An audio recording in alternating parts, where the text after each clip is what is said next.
Fear can make us react in crazy ways. In the first church I pastored, the house where my family lived was adjacent to the back parking lot of our church.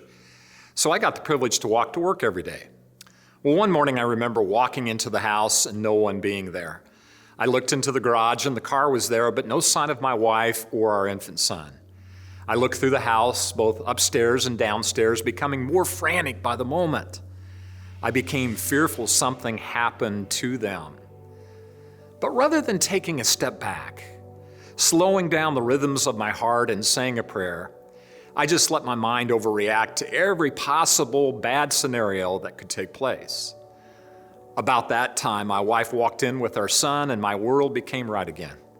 They had been at our next door neighbors who were members of my church. Talking about overreacting. Well, the prophet Elijah knew fear. In spite of enjoying victory over God's enemies, he reacted with fear when his life was threatened. He found a solitary tree in the wilderness and he prayed that God might take his life. At one moment, he was on top of the mountain, but at the next, he was in the valley feeling all alone. But he wasn't alone. God was with Elijah every step of the way. And God restored him physically, emotionally, and spiritually. You know, God longs to do the same for us. In fact, we find the good life in rich relationship with God and people. In session number 1, we are talking about discovering a renewed sense of purpose. Well, God met Elijah in a season of loneliness and desperation. From that, Elijah was renewed and given a sense of purpose by God. We experience highs and lows in our lives.